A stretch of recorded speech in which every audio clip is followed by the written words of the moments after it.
Don West with Rob Evans and Ed Beach with Kickapoo High School, the District 12 championship between the Kickapoo Chiefs and the Glendale Falcons. Glendale is 22-3. They're the #1 seed. Kickapoo #2, and the Chiefs of Coach Roy Green come in 16-10 on the year, and we'll look at the starting lineups as we get things going here this evening. The Glendale Falcons at 22-3 will go with Stu Stinger at the point, a 5'9" junior. Brian Groh, the other guard, 6'3" and a junior, who can light it up from 3. Brad Forbacher is one forward, a junior at 6'3". Alex Carden, a 6'6" senior, averaging 12.7 a game, is the big forward for the Falcons. And Andy Pulowski lurks in the middle at 6'9" and a senior, coming off of a 23-point, 11-rebound game against Parkview. The Kickapoo Chiefs, who ironically will be the visitors on the scoreboard tonight, the way the bracket fell, and this considered to be a neutral court situation in the district tournament. Josh Page draws the start at the point, the 5'9" senior, averaging 9 points a game. Rob Samuels, the other guard, a junior at 5'9", who had 12 against the Joplin Eagles in Kickapoo's 10-point win last night. Tony Montez, Jay Jones, or actually Brad Gillespie starts as well in the middle for Roy Green's Chiefs. The officials for tonight's ball game, Wade Terrell and Stacy Estes. Pulowski at 6'9", Gillespie at 6'3". Pulowski tips it. Brian Groh has it. And Glendale shooting at basket left with the basketball here in the first quarter. The winner moves on in the state tournament. Go to the sectional round on Wednesday night at Southwest Baptist University. Kickapoo's Lady Chiefs beat the Glendale Lady Falcons in the girls game. That was played earlier, so Kickapoo already has one team in the sectionals. Glendale with a turnover as the Chiefs get a steal. Samuels at the top of the key, may have walked with it. Josh Page with the ball outside. Samuels brings it back out near the midcourt line. You look to see the Falcons, see if the Chiefs are a little patient. Jay Jones starts his move to the basket and is called for a travel. We have played 40 seconds. Still no score in the ball game, and neither team has gotten a shot. Stinger off to Forbacher for Glendale. Montez will pick him up. We're a minute deep into the ball game, no score. Neither team has tried to shoot the ball yet. Groh will gun for 3, hits the front edge of the rim. And Josh Page picks the rebound off the rim between the legs with the dribble. Out front to Samuels. Don, what you were saying right away is that the Chiefs are going to want to be patient. They isolate Jones on Carden. He missed the layup, had it blocked. Stinger in the backcourt picks up the dribble. Kickapoo's going to have a hard time going inside tonight against Carden and Pulowski both. They're ignoring Pulowski down on the block now. Somebody comes down to cover him up. Is Carden, the baby jumper in the lane. Alex Carden averaging 12.7 points a game. Glendale's leading scorer makes it a 2-0 game. Glendale assuming the role of Chiefs on the board. 2-0. We've played 2 minutes. Samuels looks to dribble drive into the lane, kick it outside to Page. This is a variation, Ed, of an offense we saw in the NCCAA Division II Southwest Regional that Baptist Bible College ran, where they isolate the guards up top and let them go one-on-one. A little more movement. They look to go inside off of it, as they do here. Jones draws the foul. A little while ago, they ran a double pick for Tony Montez, but didn't get the ball swung around to the far side. It's not quite as wide open as that is. There's a little bit more screening and a lot more movement going on. But the basic format is you've got a couple of guards that you want to handle the ball and dribble drive, and you're trying to isolate them at some point. Especially Tony Montez. He's a good slashing penetrator. They can score and shoot well off the dribble. Jay Jones makes it a 2-1 game. Jones, the Chiefs' second leading scorer, missed the second pop, and Pulowski, who picked up the foul, also gets the rebound. 5:35 to go, first quarter here at Kickapoo. Groh, top of the circle. Off to Alex Carden to Forbacher outside. Stinger's going to back it out. Vorbacher at the three-point line. Thought about a three over Montez. Doesn't take it. Stinger penetrates into the lane. Runs into Gillespie. The Chiefs come up with the ball. Montez drives and makes it a 3-2 ball game. Tony Montez with the layup after Gillespie, trying to draw the charge, caused the turnover. 3-2 Chiefs. Under 5 minutes to play in the first quarter. Carden picks up the dribble, feeds it into the lane to Vorbacher. He'll back in. 10-foot Jay won't fall. Jay Jones with the rebound off to Rob Samuels. Chiefs with a 3-2 lead. Samuels at the top of the circle. Chiefs not necessarily wanting to hold the ball like they did a few years ago, but they're being very, very patient. They get it inside to Jones, who missed the shot and draws a foul. There's a guy a lot of teams have forgotten about, Jay Jones. You mentioned he's their second leading scorer. I don't think a lot of people realize he's averaging 11.5 per game. He has quietly done his job as a role player very well. He is a good, strong inside player. You're seeing what he's done early on. He's a key right now. Is certainly a key at the defensive end tonight. But he has had some very good games for the Chiefs this year. Hits the first free throw. Throws the second one too hard off the back of the rim. So it's 4-2. Kickapoo with the lead. 4:25 to go in the first quarter. Glendale with the basketball. Pulowski matching up against Gillespie down low. They elect not to get him the ball. Swing it to Carden. Carden, top of the circle, Grow. He'll jump for three. Leaves it short again. And the rebound knocked out of bounds by Montez.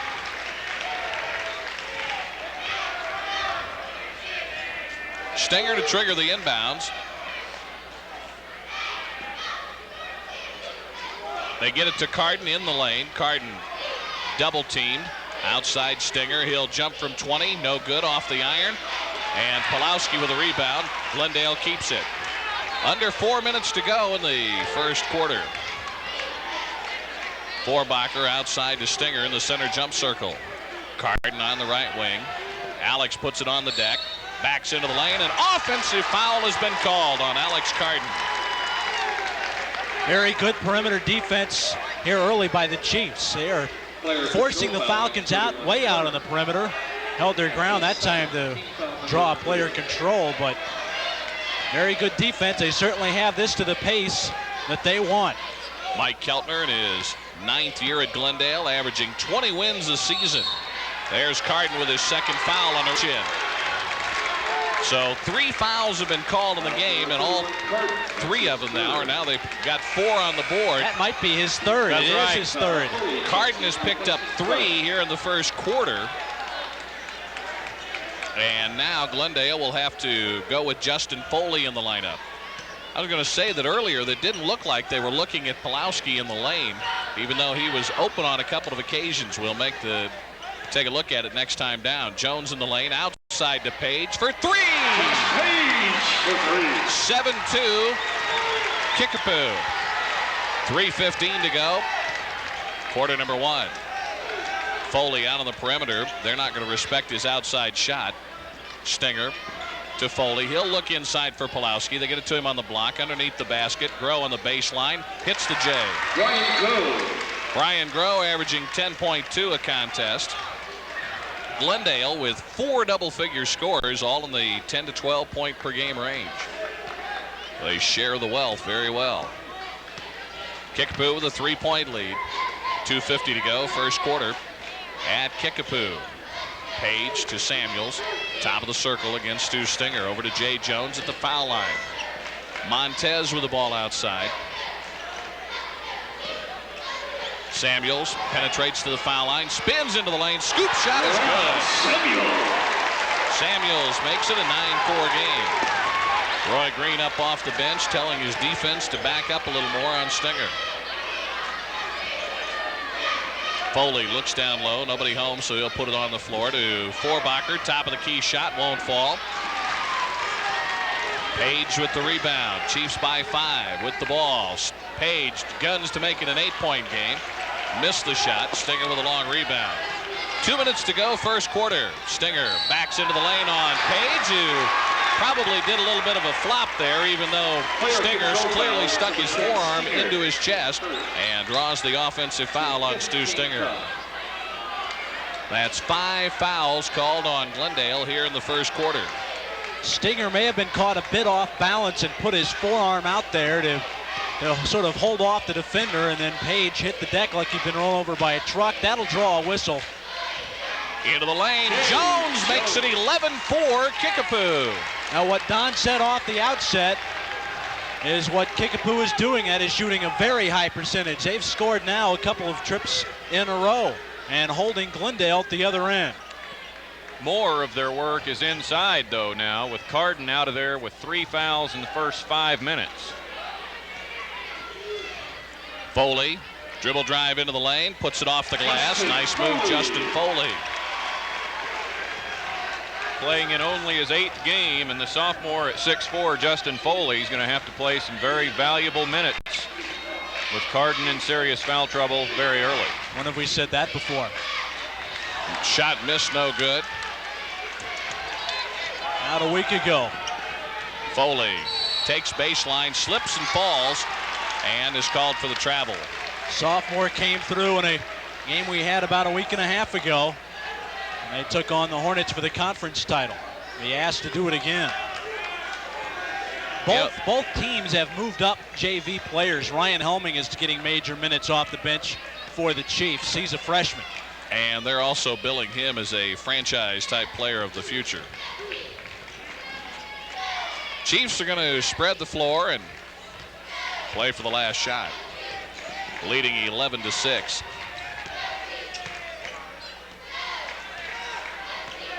Page still works the dribble out front, down to the 20-second mark.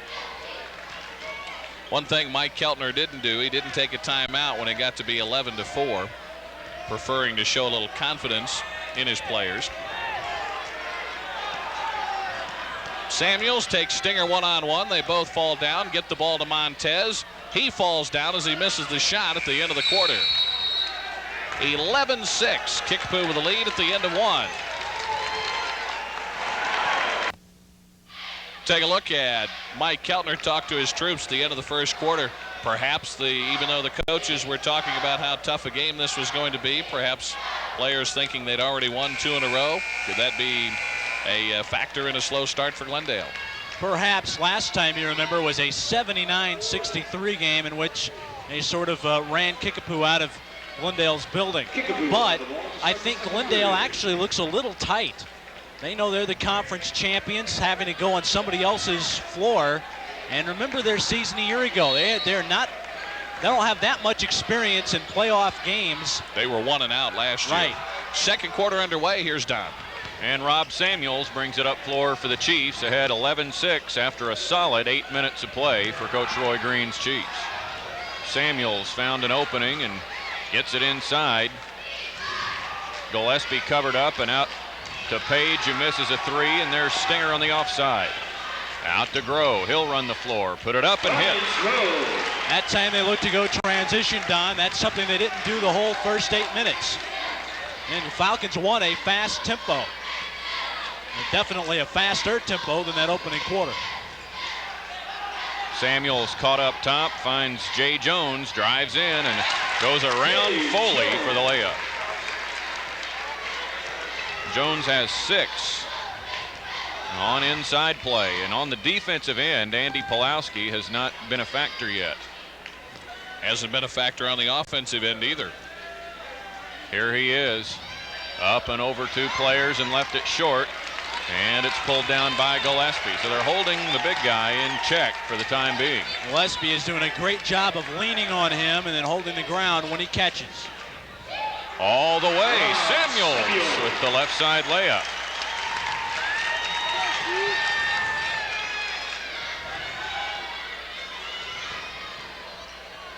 Stinger gets it out to Groh, and there is the first Kickapoo foul of the night, and it's on Samuels.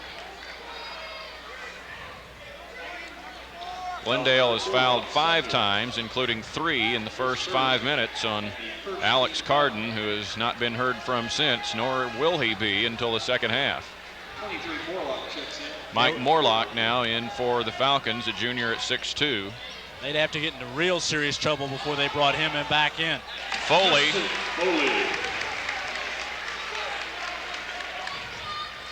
And a 5-point lead for the Chiefs. You know, something we haven't talked about is that Kickapoo is a 2-time defending district champ. Glendale has won a basket full of them in Mike Keltner's 9 years as well. These guys, as a program, are used to being in this game, but some of the players on the floor, this is their first taste. Here's Jones. He'll put it up, and a whistle stops the action, and Stacy Estes has a foul before the shot. Now, that's something else to think about, Don. The fact that these two teams are used to winning a lot of district titles, and they're used to not meeting each other this early. Yeah, how long has it been since these two teams have been in the same district at all? They have to go back a long, long way. Could be before both these two coaches got here. Oh, definitely so. before that. Kickapoo has traditionally gone down to the Joplin area for district play, and Glendale hosted its district tournament for the longest time. Well, Glendale last year had a string of 4 consecutive district titles broken. Jones just can't get it to crawl in, and a whistle as it is out of bounds, and the Chiefs will keep it. Here's something. Every year that the Chiefs have won a district title, they have gone to the quarterfinal round. So that's something to keep your eye on as Central and West Plains battle for the right to play one of these two teams tonight up in Lebanon. Here comes Morlock. And out to Stinger. Chiefs lead by 5 at the 5-minute mark of the second. Pulowski gets it to fall, and a Kickapoo foul.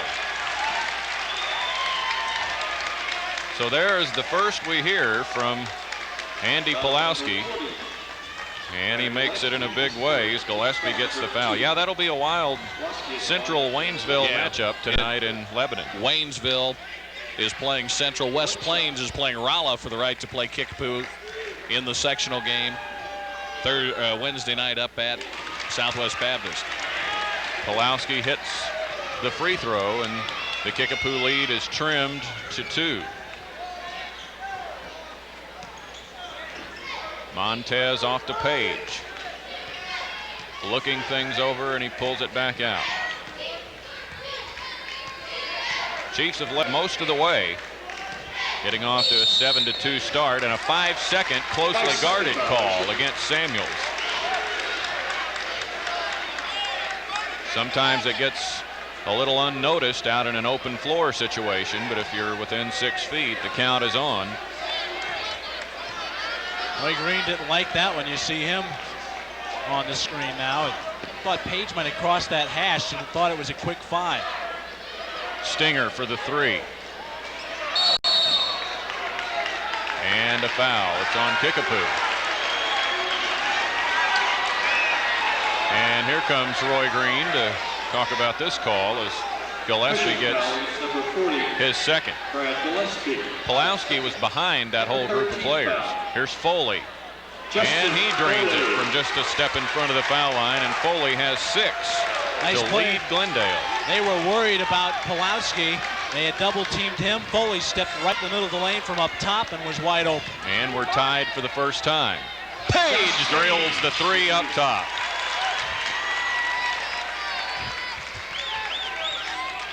So the tie doesn't last long. 4 minutes left, second quarter. Pulowski splits 2 defenders and traveled with it.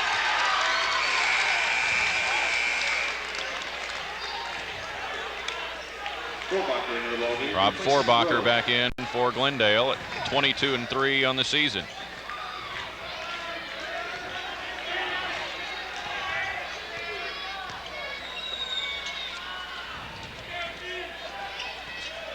Page again. Short this time. And some arm there for Jay Jones as he knocks the ball loose, but picks up his first. Jay Jones, it's his first and the 14th foul. Glendale won both previous meetings in the regular season, 54-52 here on January 5th. and 79-63 at Glendale on February 12th. There's Pulowski again. I think they've discovered where the big man is now, don't you? And he's doing something with it when he catches it.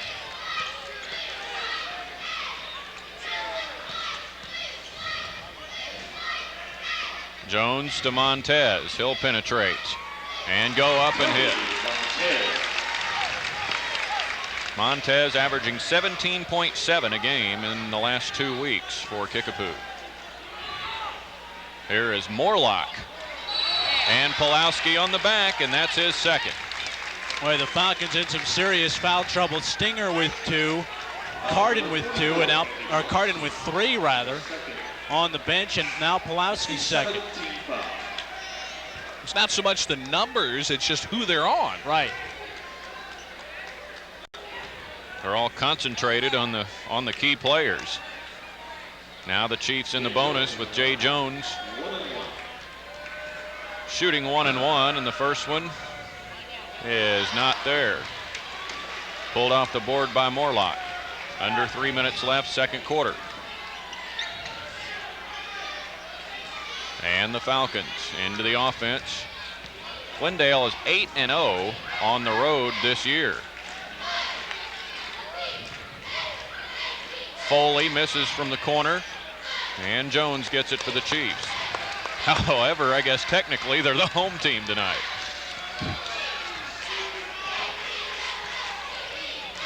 Samuel spins, might have traveled, and not called, and the Chiefs bring it up to Josh Page. He did travel down.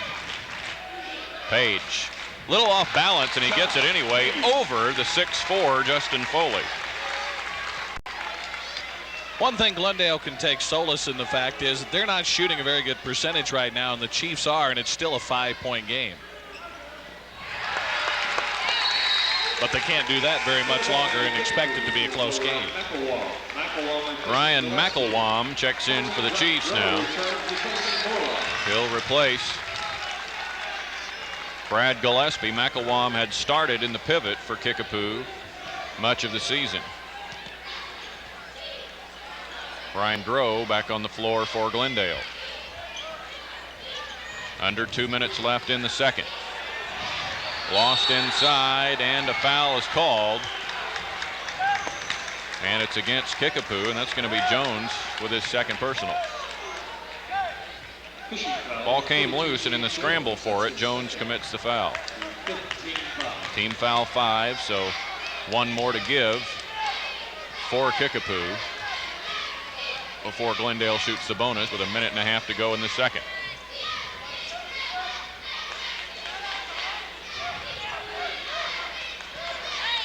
Stinger out to Foley, deep right side.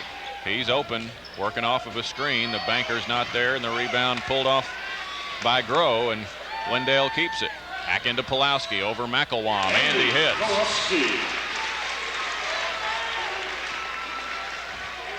So Glendale is steadily staying in the game. Kickapoo has gotten a good first half effort to hold a 3-point lead with under 1 minute to go in the first half.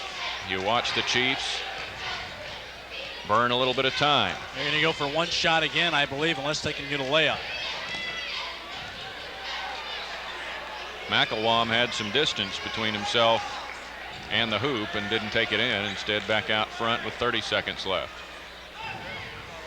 I think he had a hard time catching the ball. He didn't completely have control. Ooh, illegal dribble. Double dribble on Jones. Give it back to Glendale.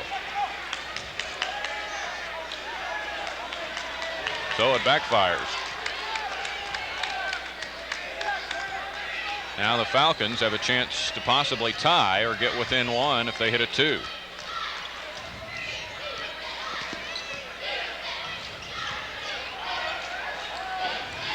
Stinger covered up good by Page, and he shakes free and can't get it to roll. Gets his own rebound. Lost it inside. Pulowski picks it up and gets it in just ahead of the buzzer. And we have ourselves a 1-point game at the half. I'm not so sure that he didn't lose it. I think he passed the ball inside to Pulowski. It's just that he was so low that it looked like he lost the handle on the ball. Roy Green trying to get the impression or the attention of Wade Terrell and Stacy Estes as we go off the floor. Chiefs by 1 at the break, 22-21. Gentlemen, for your halftime entertainment, the Parkview Vikings will be performing a dance routine to the pop music mix featuring KLF and Shake It. Rob Evans with Don West and Ed Beach back at Kickapoo High School, where we're at the half, and the Chiefs have a 22-21 lead over the Glendale Falcons. I don't know, Ed. Looked like he may have lost the ball down on the block. I thought Stinger made a nice little pass underneath. He'll take credit for a good pass, I think. He'll chalk him up for an assist as Pulaski came alive that quarter. He did. He had nine points all in the second quarter. Really did. Pulaski came to life in the second period after Carden got his 3 fouls and was a non-factor, and Stinger and Pulaski also with 2 fouls each. So that is the negative aspect of it for Glendale. They do have a little bit of foul trouble to contend with. Take a look at the scoring in the first half. Pulaski with 9 points all in the second quarter to lead all scorers. Justin Foley with 6 is Glendale's next leading scorer. Brian Groh with 4. Alex Carden with 2. Stu Stinger, Brad Forbacher, and Mike Morlock played in the first half and did not score for Glendale.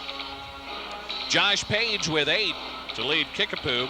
Jay Jones with 6, Tony Montez and Rob Samuels with 4, and the scoring nice and sweet and short and to the point. Both teams are following an adage we picked up along the season, Rob, and that is regular season you play maybe 8 or 10 and trust 6 or 7. When it comes to postseason, you play 6, maybe 7, and you trust 5. You don't see a lot of substitution this time of year. They go with what the players that got you here. And the Falcons in a little bit of trouble, though, as far as the fouls are concerned. Carden is still in some foul trouble. He still has 3, and he's going to have to play very careful in that third quarter. Wrapped up the conference about a week ago, and this is how it ended up. And the Falcons on the final game of the regular season, beating Hillcrest to take that top spot. Really, I think maybe it's because they've lost twice in the city. Or maybe it's for other reasons, but 22-3, and it seems like it's almost a quiet 22-3. It's an amazing record when you think about it. They only lost 1 game in December, 1 in January, and 1 in February. That's been it. I mean, they've played extremely consistent, and it really doesn't seem like they've had a lot of attention, Rob. Well, they really haven't. You take a look at the one loss that they did have outside of the city. They lost to Central in December. They lost to Wichita East in the first round of the Coffeyville tournament. They lost that one by 9, and Wichita East is one of the top 6A teams in Kansas. At least they were at the time. And then they lost to Hillcrest at Glendale in early February. They were able to avenge that loss, so to speak, over at Hillcrest. And it's kind of ironic you talk about the 22-9, but really to nobody's surprise that the Hornets went and got beat by Waynesville. Waynesville is a nice ball club, and I think Nate Quinn and everybody else is wondering how they were seated 4th in that district up at Lebanon. Well, the problem is the matchups within that district. Waynesville lost twice to Rolla, who wound up getting seeded 2nd. And that was kind of a wild district. I mean, Hillcrest is playing well at the time they seeded it. And in fact, they had first place in the conference at the time they seeded it. And so they wind up getting first in the district. And Waynesville winds up with a very tough 4 seed, but they were capable of coming alive and tearing through it. And certainly Central has its hands full tonight. They've got Waynesville has a 6'8" center that can really play. And of course, we've made a lot of mention of the undersized Bulldogs. You're going to have to play awfully well to win tonight in Lebanon.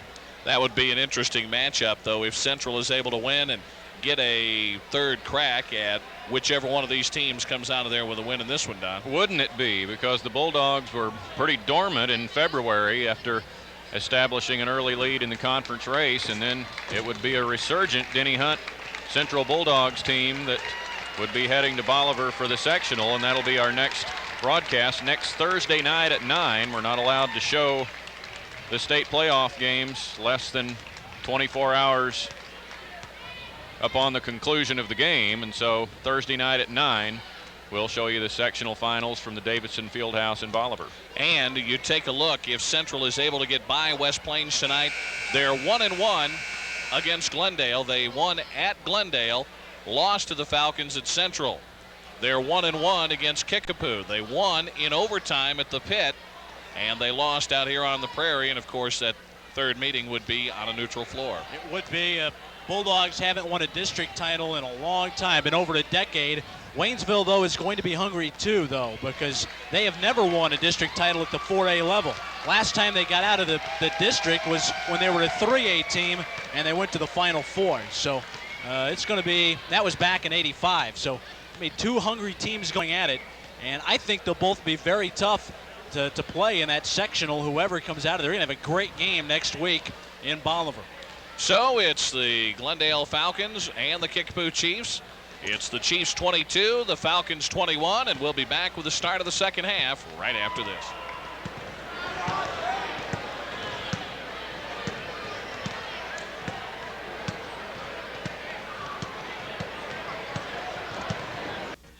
Back at Kickapoo, we mentioned we're going to have a great game next week when we have that sectional. No matter who wins this one, we've got to really going to have a great conclusion to this one. If we have a second half that equals the first, a 1-point Kickapoo lead as the Chiefs have controlled it from the start. Interesting that Alex Carden is going to start the second half with 3 fouls. He did not play more than 4 minutes of the first quarter. See if the Chiefs go at him at the other end. If he picks up another one, he's in some deep trouble. Not in huge trouble with 3 right now, but if he picks up another one, he will be. Stinger, Groh, Forbacher, Pulowski, and Carden for the Falcons. Stinger with it, deep left wing, and now Forbacher just outside the foul line will pull it back out front. Montez with Jones at the forward spots for the Chiefs to start the second half. Samuels and Page with Gillespie inside. Carden, right of the lane, gets the 10-footer. Carden with 4, even though he did not play the entire second quarter and a large portion of the first. First Glendale lead since it was 2-1. Jones fakes up, goes up, has it blocked by Pulowski. And here come the Falcons the other direction.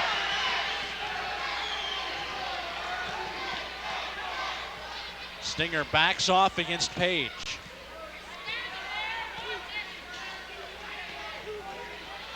Carden to Stinger. Pulowski now high post. Now they swing it around. Groh to Forbacher. And now up top, Carden. Groh matched up with Montez. Here's Forbacher from the foul line off the back of the rim. Page runs down the rebound for the Chiefs. Glendale needs to get him untracked offensively. He has not shot the ball well, hasn't scored any points, but even the shots that he's had, he has missed badly. And look inside for Gillespie, has to save it back in bounds. Last touched, they say, by Groh as it heads out of bounds. Montez will inbound in front of the Chiefs bench. Kickapoo has won 6 of their last 8. You see Coach Keltner, whose team is that hot as well. Ball was lost off Samuel's leg and out of bounds. The Falcons have won 6 straight. I think that's 7 straight, and 10 of their last 11. As we mentioned, 22-3, and a lot of talk of some of the good area teams. Nobody really mentioning Glendale as one of the powers Southwest Missouri. It's just kind of a surprise. And I think that's the way Mike Keltner would prefer to have it. Probably so. Sort of quietly going about their business, and you look up and they're 22-3. Stinger against Page out front. They'll have to back off, directing traffic from the point. Now pulls up in the lane and hits. Stinger gets his first points of the night as he beat Page off the dribble, and it's the Falcons by 3. Maybe if Glendale tore through the conference, they'd have a little better billing, but played everybody close. I mean, it was close all throughout the league. Montez from 18, can't get the roll. Gillespie, the offensive board, follows it back up and in. Gillespie with his first points of the night.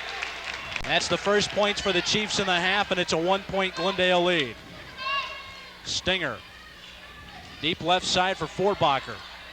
On the block, here's Carden. Turn around over at Jones, can't get the roll. Pulowski, the offensive board, goes back up and in. Pulowski with 11. Falcons by 3. Samuels versus Stinger out front. Leaves the ball behind, goes back to get it, and we have a whistle and a reach in on Stinger. That's Stu Stinger's third with just under 5 minutes to play in the third quarter. Joins Carden in the 3 foul club, and we'll have to be a little more careful. It's not such a desperate situation with 3 fouls in the middle of the third as it is in the first quarter, of course. Montez dumps it off to Jones. Offensive rebound, Gillespie. You gotta like the way Kickapoo's working inside, Ed. They know they're at a disadvantage, but Gillespie and Jones still going at it on both ends. The Charles Barkley rules of rebounding. Just go get the ball. Sure. Throw, downloaded Carden on the block. Swarm finds Pulowski across the paint, and he puts it in. Pulowski with 13, the game's high score. And it's the Falcons by 3 with 4:20 to play in the quarter. That game was brutal, but your game was brutal. But they never did tighten it up. Samuels against Stinger. Stinger nearly knocks it away. Samuels gets it back. Here's Page for 3. Got it. His third one. We are tied again at 29. Chiefs gotta have him out there. Stinger has to back off against Page. Reverses his field to Forbacher. Pulowski covered up well on the block by Gillespie. They're switching on the screens down low. Jones with Gillespie, who knocks the ball away. Loose on the floor. Samuels gets it to Montez. Samuels and Carden exchanging shots behind the play. They got tangled up. Nothing too vicious. They just trying to hold each other for another little 1 count. Samuels dumps it down low. Ball denied and stolen by Alex Carden. That's a good play defensively by Carden. Stinger, deep right corner to Brian Groh. Look at Carden cutting across the lane. Jones has him covered up. Really physical down to the block. They are shoving, holding, and hooking with the elbows. Well, you've got Carden and Pulowski and a couple of football players for the Chiefs. Groh hits his first 3 of the night. Brian Groh now with 7. And it's the Falcons back up 3 with 2:50 to play in the third quarter. This is a championship game. You love to see them go at it. The players decide this one. It only had 1 foul called this half. Montez for 3, and he answers the Brian Groh triple. Tony Montez with 7. That was a deep bomb from the corner. Those 2 guys have canceled each other out as Ryan Helming gets set to come in for the Chiefs. They both have 7. We're talking about Groh for Glendale and Montez for the Chiefs, and they both have 1-3.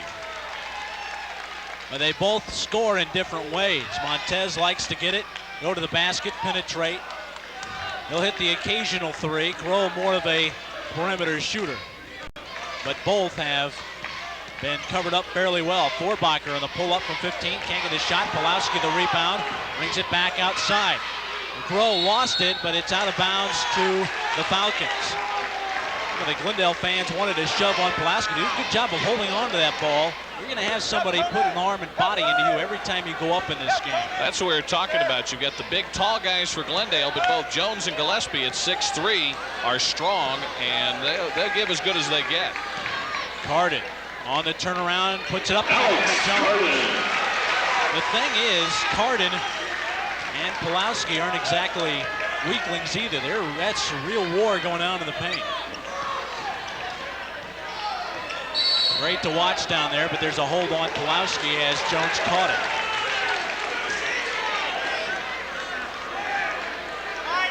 Andy Pulowski's third, still 1:53 to go in the quarter.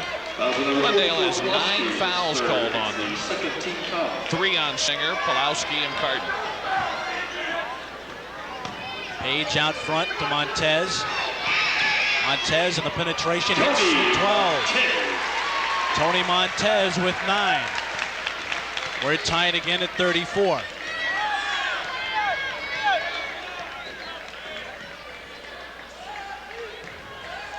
Groh up top, guns for 3, nails it. Brian Groh for 3. Brian Groh in double figures with 10. And the Falcons back up by 3.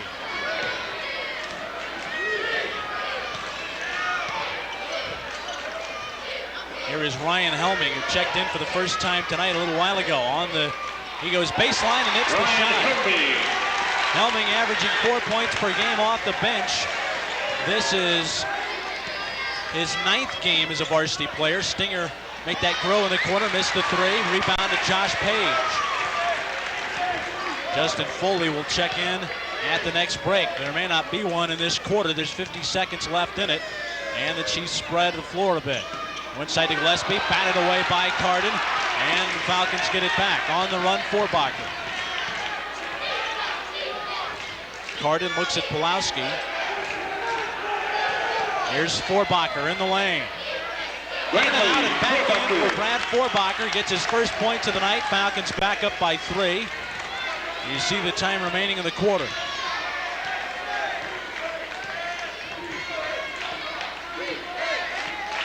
Chiefs really have it spread out now.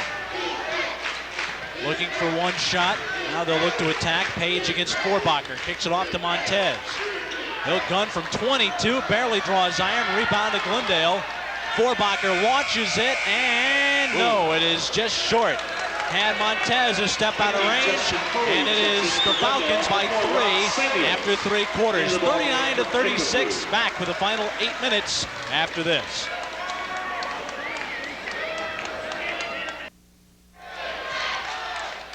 Fourth quarter underway, 39-36. Glendale with the advantage, outscoring the Chiefs 18-14 in a faster paced third quarter.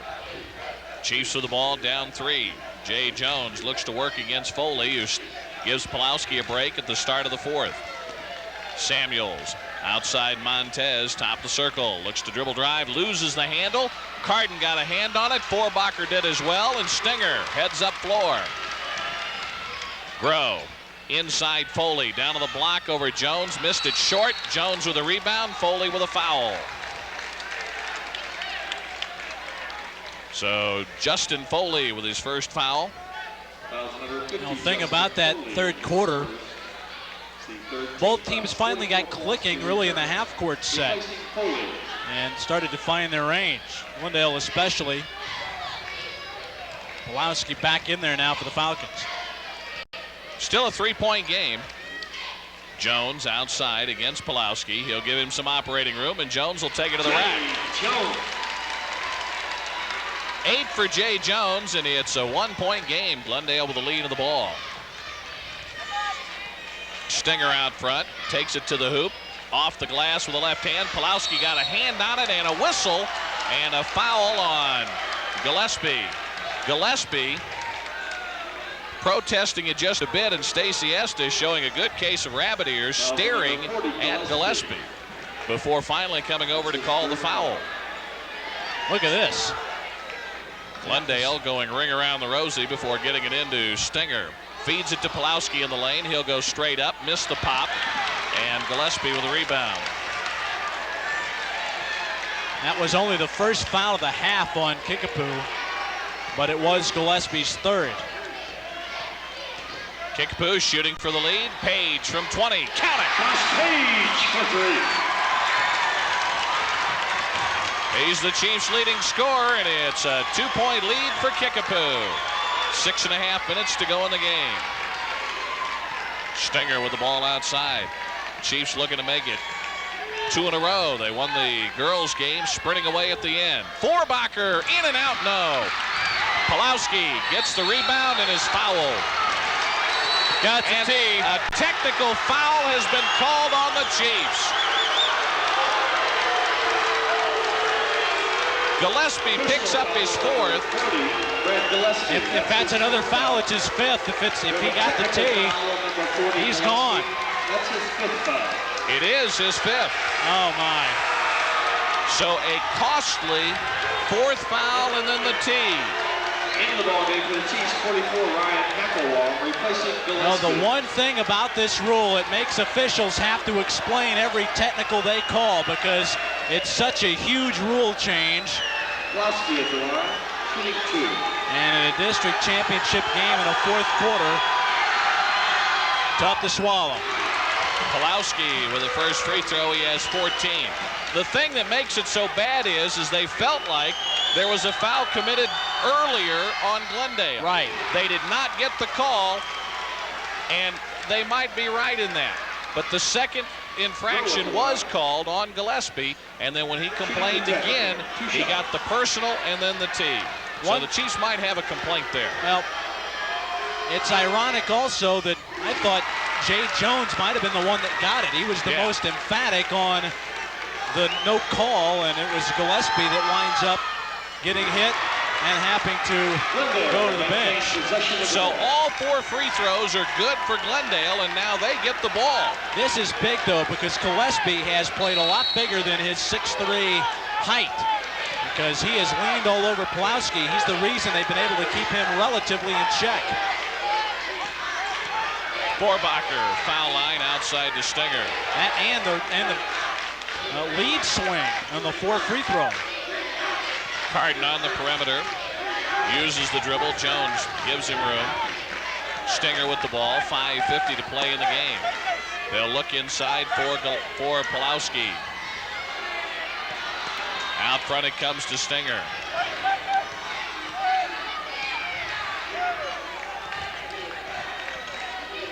Glendale with the basketball, leading by 2. Groh, top of the circle. Stinger backs it out. No shot clock in the high school game, which is sometimes hard for me to adjust to after seeing as much college ball as we do. Keep looking for a clock. Yep. 5:15 to play. Vorbacher, top of the key. Off to Stinger out front. Chiefs playing good defense. Almost forced the turnover with a trap. Vorbacher open for 3, and he missed it. Jones with the rebound, Stinger with a foul. And that is his 4th. Number 10, Stinger. 4:58 to go, and Mike Keltner with a decision to make. He's made it. He tells Stinger to just play cautiously, but yet not quit playing defense completely. Well, Page is in a little bit of his zone because he's hit some big shots, and they have to make him take a step out. Samuels with a 3. His first of the night. He has 7. That's the 6th three-pointer of the game for the Chiefs, and they lead by 1 with 4:35 to go. Stinger looks for Pulowski. Vorbacher, top of the key. Groh. Pulowski, high post. Still plenty of time to go, but Glendale could be in some trouble here. The number 1 seed, down 1. Carden, fade away 14-footer. Carden with 8. 45-44. Down to the 4-minute mark. Carden with 8 points. Samuels into the lane against Vorbacher. He hits another one. The Chiefs continue to shoot the ball well. Their guards really have. Stinger into the lane, stops, feeds it to Pulowski on the block. It's no good. Rebound to Kickapoo. McElwain with a big rebound. A 3-pointer here could be a big swing for Kickapoo. You mentioned that because they've shot the 3 well, and they're going to spread the floor. Montez into the lane. He'll back it out.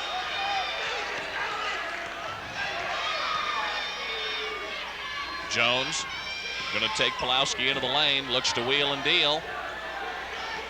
Almost threw it away. Page into the paint by Carden for the layup. 16 for Page. And Mike Keltner thought he might take a timeout. Neither team has used one tonight. 2:55 to go. 48-45. Kickapoo with a 3-point lead. And there's the first timeout of the game for Glendale. 2:49 to play. The Chiefs lead by 3 at home. Don West, Rob Evans, and Ed Beach back at Kickapoo High School, where the Chiefs lead 48-45. And Kickapoo has shot the ball well, as we talked about at the outset. But Rob, I'm only going to take half credit for this because Kickapoo's inside game has not backed down at all from Pulowski, Carden, and Foley in the lane. And that is a big part of what has kept them in this game and ahead right now. Well, you knew that they had to break even inside, and the guards had to shoot well to have a chance to win this one for the Chiefs, and that's what they're getting. Glendale having all kinds of trouble getting it in. In fact, they just barely get it in to Brian Groh. He gives it to Stinger.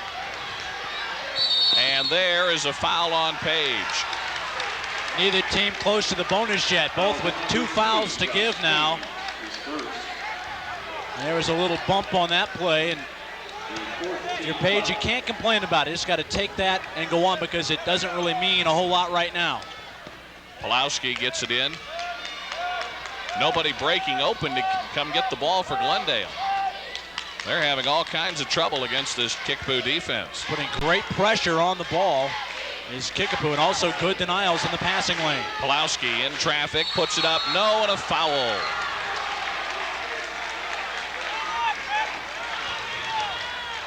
.221 to play, and the foul on McElwan, his first.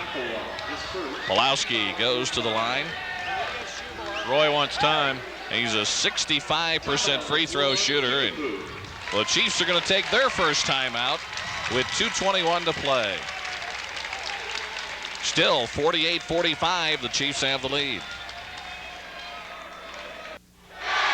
2:21 to play, both teams with 3 timeouts left. The Chiefs taking a timeout here to try and ice, if you can start doing things like that with 2 minutes to go, with shooter Andy Pulowski, but also to plot some strategy for the last 2:21.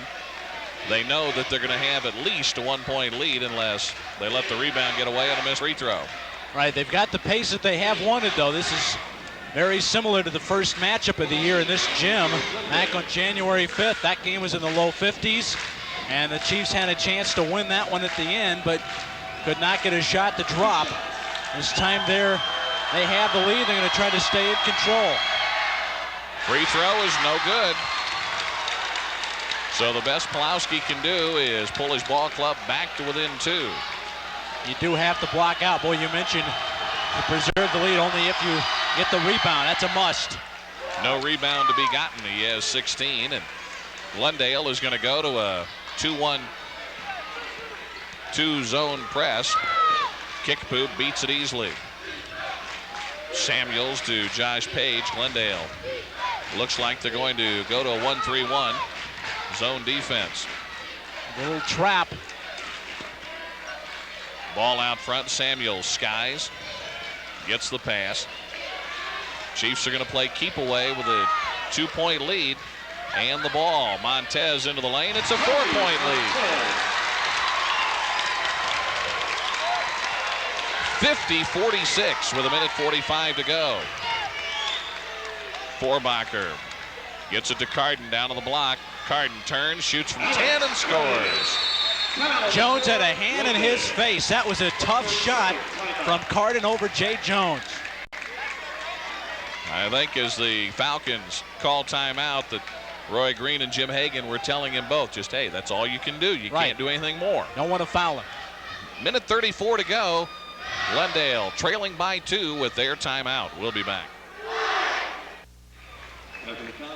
Rob Evans along with Don West and Ed Beach back at Kickapoo with 94 seconds to go in the game and 94 seconds to go in the season for one of these two teams. Right now, the Chiefs with a 2-point lead in the ball.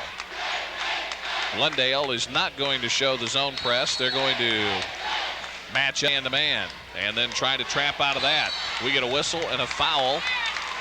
It's not a bad foul if you're, I think it's on Forbacher. Nope. No, it's on Brian Groh. And it's only his first, so it's not a bad foul because, again, neither team in the bonus. They still have another foul to give. You try that full court press again. Pulowski slaps it out of bounds. It'll still be Kickapoo ball. It's man-to-man, and then they go trap. Minute 31 to play. They look to break everybody deep. Nobody coming to the ball. Now Jones does. And almost throws it out of bounds. Samuels just about stepped on the baseline. And Forbacher is whistled for his first foul. Now to number 25, Forbacher. Last one to give now for Glendale. Chiefs in the bonus the rest of the way. Number 6. Minute 25 to go. Kickapoo by 2. Half-court trap is still on. There it comes at mid-floor. But Cardin lets Page get away. They kick it out to Montez. And the Chiefs break the trap, and we get a whistle and a foul. If it's on Stinger, he's gone. Or excuse me, no, it's not. It's Groh and Forbacher doing the trapping. Now here's where you're in a tough spot if you're Glendale. The Chiefs, a very good free throw shooting team. Their team is at 70%. That's tops in the city. Montez, one of the city's leading free throw shooters at 81.2%. He is 82 for 101 on the season. So you're talking money. Now the bonus. You're talking if you have to send them to the line, you're in a little bit of trouble. And you particularly don't want to send this man to the line. Right.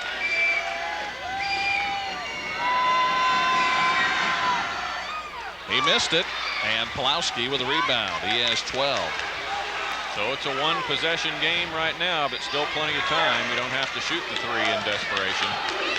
Glendale right now needs to get something offensively. They have had problems tonight. Groh, under a minute to play. Now, if you keep burning time out here in the open floor, you're going to have to take the 3. They look to break Groh open, but can't.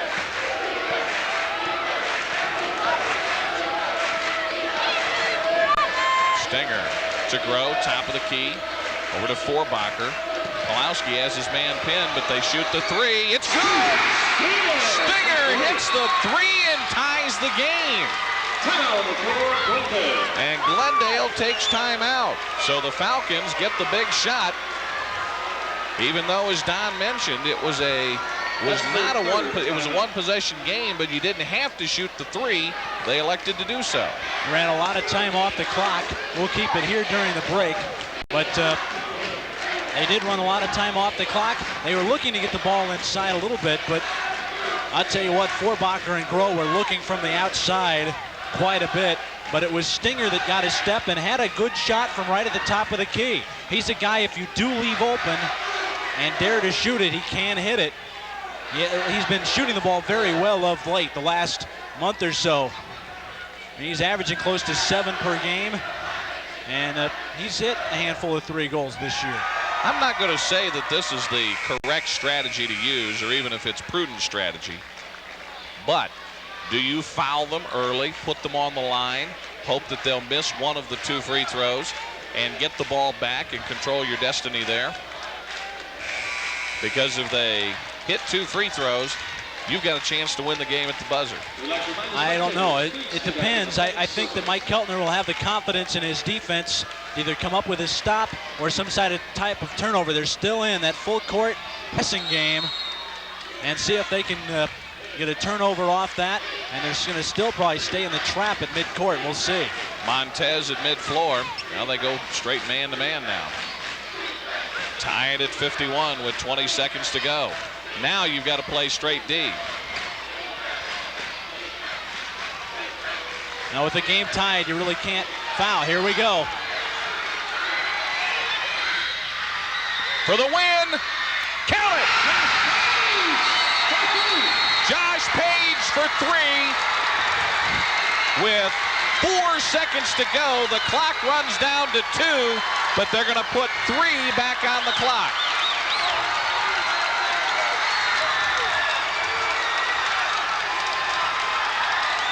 Wade Terrell and Mike Keltner are talking things over as far as how much time remaining, and I think they're going to leave it at 2, Rob.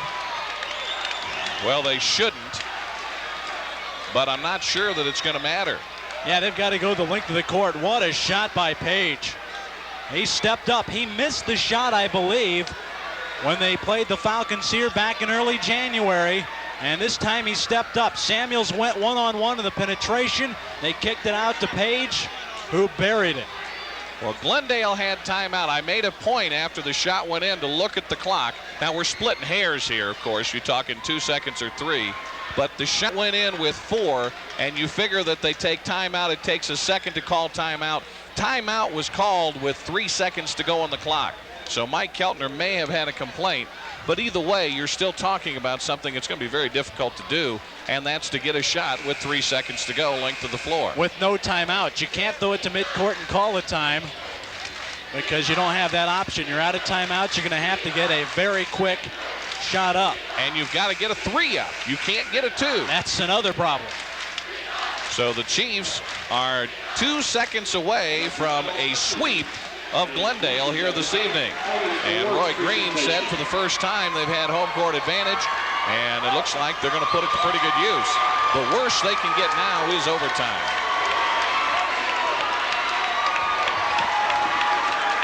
Grow to inbound. The way they've got it with Grow inbounding, that you've got to get it to Forbacher or Stinger for the 3. Here comes the long pass, and it's intercepted, and it's over. That's the ball game, ladies and gentlemen. Kickapoo 54. Glendale 51. The city's student athletes in the hand.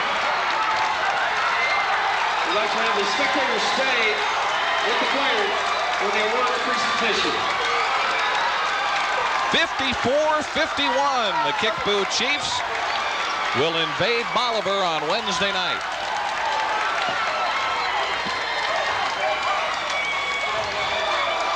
If we could please leave the court for the awards presentation.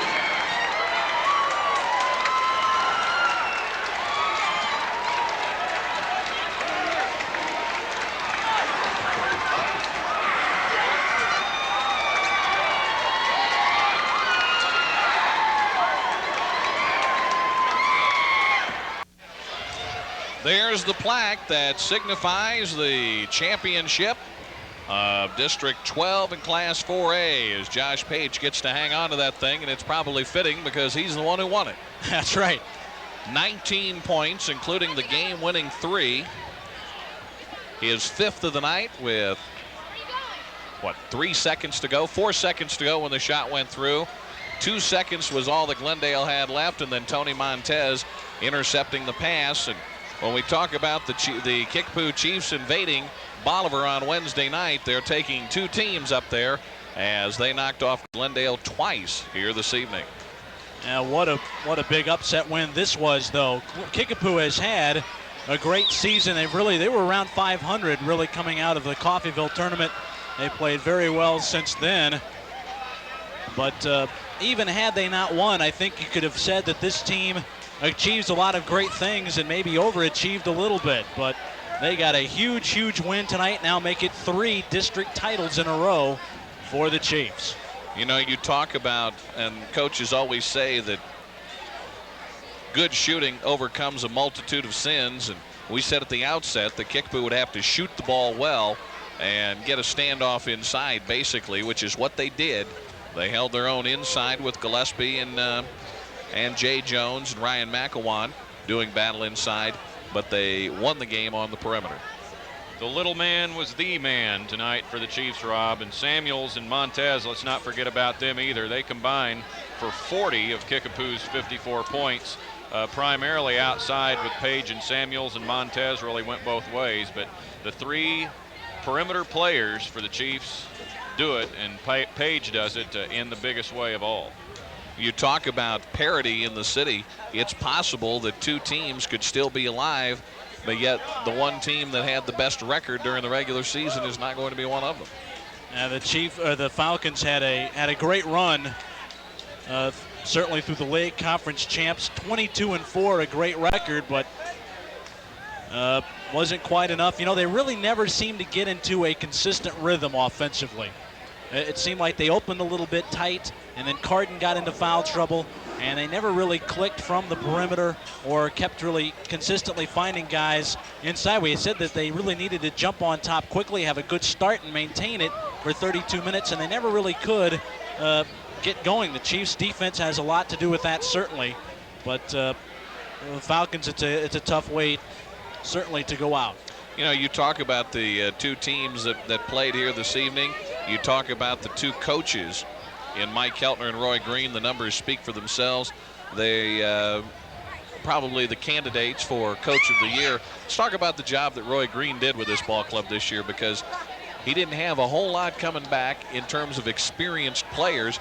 Nobody had started in a varsity game, and he did an outstanding job with this ball club. He had a lack of size, and he made the most of it. He turned what was a team that played inside last year with the trio of towers they had in Kubik, Turnage, and Jay Clark, and this year became a totally different team.